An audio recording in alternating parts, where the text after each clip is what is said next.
ముందు డిబేట్లో ఒక షార్ట్ బ్రేక్ తీసుకుని వద్దాం. Stay tuned.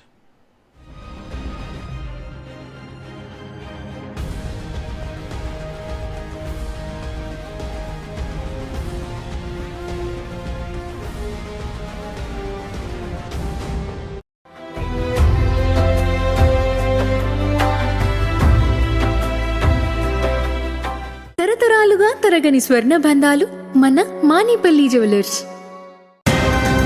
సరిహద్దు వివాదం వేళ యాక్షన్లోకి దోవల్. డ్రాగన్ హద్దులేంటో చెప్పే టైం వచ్చిందా? మక్కా ఒప్పందంలోకి టెహరాన్ కు ఆహ్వానం. మిడిల్ ఈస్ట్ వార్లో ఎవరి వ్యూహాలు ఏంటి? లక్షలాది సైనికులను సిద్ధం చేస్తున్న పుతిన్. ఉక్రెయిన్ వార్జంలో ఎండ్ గేమ్ మొదలైందా?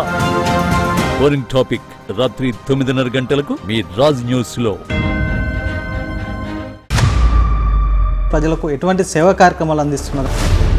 ఈ డ్రాప్ అవుట్స్ ఎవరైనా ఉంటారు కదా, ఫైనాన్షియల్ అసిస్టెన్స్కు సంబంధించి ప్రజలకు మీరు ఇచ్చిన హామీలు ఏంటి, ఇప్పటివరకు నెరవేర్చిన హామీలు ఏంటి? ఒక డిగ్రీ కాలేజ్ తీసుకొచ్చిన డిగ్రీ కాలేజ్ దేవరకాయలో రన్ అవుతూ ఉంది. హెల్త్ పరంగా 100 బెడెడ్ హాస్పిటల్. వ్యవసాయ రంగానికి సంబంధించి మీరు రైతులకు ఎటువంటి అవగాహన కల్పించారంటే ఏం చెప్తారు? రైతు కష్టానికి తగ్గ ఫలితం దక్కట్లేదు. మీరు ఏ పంటలు వేసుకుంటే ఏ విధమైన లాభాలు గడించవచ్చు అనే విషయం విధంగా ఇచ్చినటువంటి 6 గ్యారంటీలు ఇప్పటివరకు అమలు కాలేదని విమర్శలు వస్తున్నాయి. ఆర్టీసీ బస్సులలో మహిళలకు ఉచిత సౌకర్యము, అదేవిధంగా ఆరోగ్యశ్రీ పథకాన్ని ఆ రోజు లాంచ్ చేసిన విషయం మీ అందరికీ కూడా తెలుసు. సన్న బియ్యం ఇస్తూ ఉన్నాము, ప్రతి పేదోడి కడుపు నిండుతూ ఉంది. మధుసూదన్ రెడ్డి దేవరకద్ర ఎమ్మెల్యేతో ప్రశ్న వేదిక ఉదయం 7:30 మీ రాజ్ న్యూస్ లో.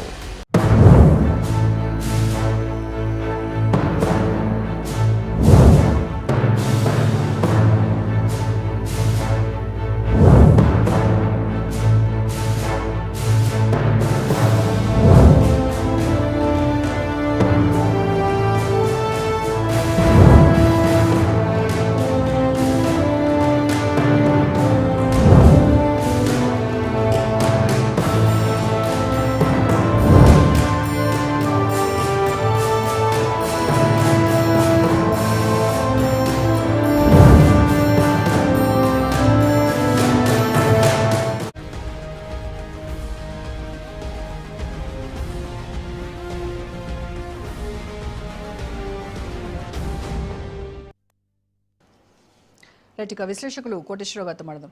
కోటేశ్వరరావు గారు, విదేశాంగ శాఖ చెప్తుందేమో పర్యటన షెడ్యూల్ సీఎం హోదాకు ఆయన స్థాయికి తగ్గట్టుగా లేదు అని చెప్పేసి వాళ్ళు చెప్తా ఉన్నారు. కానీ ఇక్కడ రాష్ట్ర సీఎం ఏమో కావాలనే గుజరాత్ సీఎంకి వాళ్ళు అనుమతులు ఇచ్చినప్పుడు తెలంగాణ సీఎంకు ఎందుకు ఇవ్వట్లేదు అంటే తెలంగాణకు రావాల్సినటువంటి పెట్టుబడులన్నీ కూడా గుజరాత్కు మళ్లించుకోవడం కోసము ఈ రకమైనటువంటి కుట్రకు పాల్పడుతోంది కేంద్ర ప్రభుత్వం అని చెప్తా ఉన్నారు. సో అంటే ఇక్కడ పొలిటికల్ సమస్యగా చూడాలా దీన్ని? దీంట్లో పొలిటికల్ యాంగిల్ ఉందా? లేదు అని అంటే ఖచ్చితంగా ఒక ప్రోటోకాల్ సమస్య కాబట్టే కేంద్రం అనుమతి నిరాకరించిందా? మీ విశ్లేషణ ఏంటి సార్ దీనిపైన? ఇప్పుడు ప్రోటోకాల్ సంబంధించి రేవంత్ రెడ్డి గారి టూర్ గురించి తగినంత ముందుగానే కేంద్ర ప్రభుత్వానికి ప్రతిపాదన పంపిస్తారు. ఆ వెంటనే అదే విదేశాంగ శాఖ మీ హోదాకు తగినట్టుగా లేదు, మీ హోదా ఇలా ఉండాలి, టూర్లు ఇలా ఉండాలి, మెలోడీ చాక్లెట్లు పంపించాలి, ప్రధానమంత్రి స్థాయి అది అని చెప్పేసి ఇట్లాంటి గైడ్ లైన్స్ ఇచ్చుంటే రేవంత్ రెడ్డి గారికి అసలు ఆ టూరే పెట్టుకొని ఉండేవారు కాదు. కానీ అలా జరగలేదు కదా. ఇప్పటికైనా ఏ హోదా, ఎవరికి ఏ హోదా ప్రకారం ఎటువంటి అనుమతులు ఇచ్చారు అనేటువంటిది విదేశాంగ శాఖ ప్రతినిధి చెప్తే మనం అందరం కూడా తెలుసుకోవచ్చు. ముఖ్యమంత్రులుగా ఉన్నటువంటి వాళ్ళు దానికి అనుగుణంగా పాటిస్తారు. మరి చంద్రబాబు నాయుడు గారు విద్యాశాఖ మంత్రి లేదా ఐటీ శాఖ మంత్రిగా ఉన్నటువంటి లోకేష్ గారు ఇద్దరు మరి అమెరికా వెళ్ళారు. లోకేష్ గారు అయితే కొరియా కూడా వెళ్ళారు. మరి వీళ్ళందరికీ వచ్చినటువంటి అనుమతులు, వాళ్ళకు ఉన్నటువంటి మరి ప్రోటోకాల్స్ అటువంటివే కదా రేవంత్ రెడ్డి గారు కూడా ప్రతిపాదించింది. అందుకని ఇది ఖచ్చితంగా రాజకీయ పరమైతే. గతంలో కేరళ ముఖ్యమంత్రిగా పినరాయి విజయన్ ఉన్నప్పుడు ఆయన విదేశాలకు వెళ్తానని చెప్పారు. దేనికి విదేశాలకు వెళ్తా అన్నారు?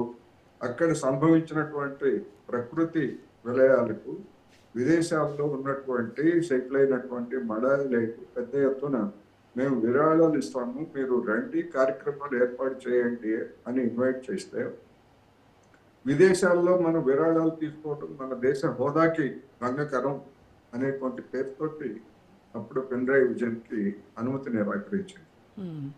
అదేవిధంగా అరవింద్ కేజ్రీవాల్కి రాజకీయ కారణాలతో అదే విధమైనటువంటి అనుమతిని ఇంకొక సాటితోటి ఉంచారు.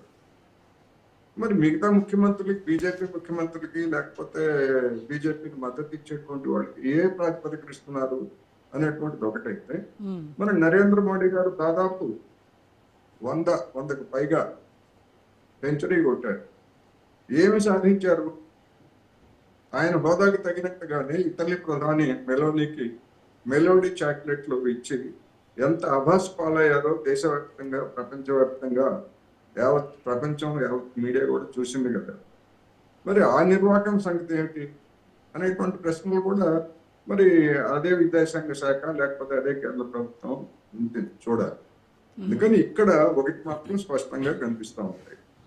నాకు అర్థమైన మేరకు న్యూయార్క్ మేయర్ జోహ్రాన్ మమ్దానీని కలవడానికి రేవంత్ రెడ్డి గారు ప్రయత్నించడం, ఆ విధంగా వాళ్ళ కలయిక కనుక జరిగితే అది డొనాల్డ్ ట్రంప్కి కోపం వస్తుంది.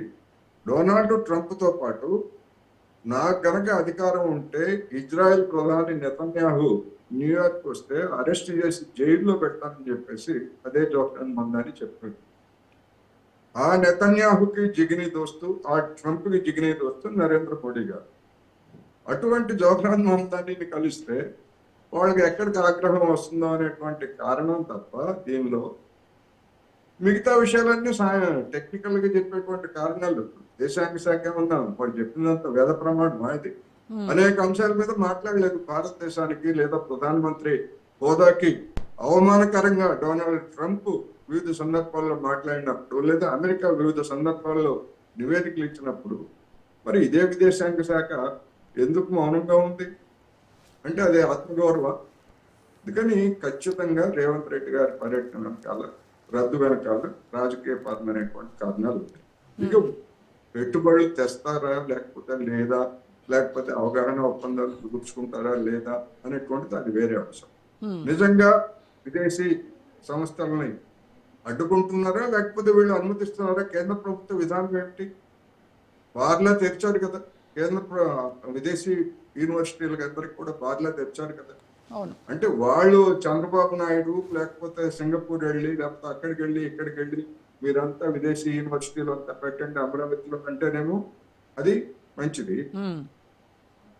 అదే రేవంత్ రెడ్డి గారు మరి అమెరికా లేదా బ్రిటన్ యూనివర్సిటీలో వచ్చి మీరు పెట్టమంటే అది మాత్రం అబ్బాయి కుదరదండి అని చెప్పి. అంటే ఇక్కడ సార్ ఒక రాష్ట్ర సీఎం అమెరికాలో ఉన్నటువంటి హార్వర్డ్ కావచ్చు, MIT కావచ్చు, నార్త్ ఈస్టర్న్ ఈ యూనివర్సిటీలతో MOUలు కుదుర్చుకోవడం, అంటే ఒక విద్యాశాఖ మంత్రి కూడా ఆయన. సో ఆ స్థాయికి ఆయన ఈ వీటికి MOUలు చేసుకోవడానికి ఆయన స్థాయి సరిపోదు, ఆ హోదా లేదు అని అంటే అది ఎలా అర్థం చేసుకోవాలి? నేను అదే అడుగుతున్నాను. ఒక ప్రధానమంత్రి స్థాయిలో ఉన్నటువంటి వ్యక్తి ఇటలీ ప్రధానికి మెలోడీ చాక్లెట్లు ఇచ్చి ఏ హోదా, ఏమి సాధించారు ఏమిటి అనేటువంటిది చెప్పమనండి.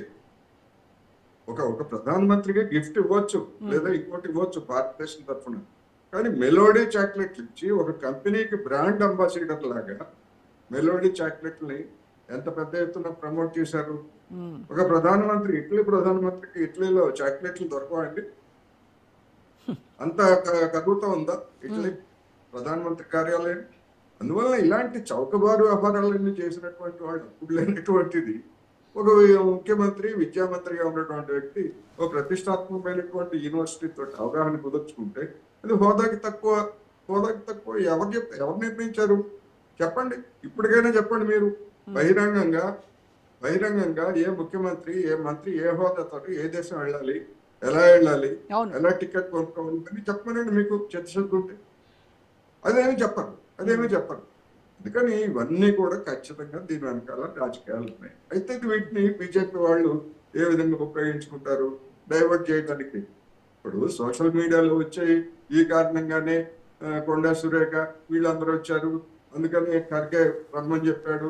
ఇట్లాంటివన్నీ కూడా కాకమ్మ కబుర్లు, హరికథలకు పెట్ట కథలు అని మాత్రమే నేను చెప్పాను. పేపర్లో వచ్చినాయి కోటేశ్వర గారు ఇవన్నీ పేపర్లో వచ్చినాయండి, నిజమేనా? సురేఖ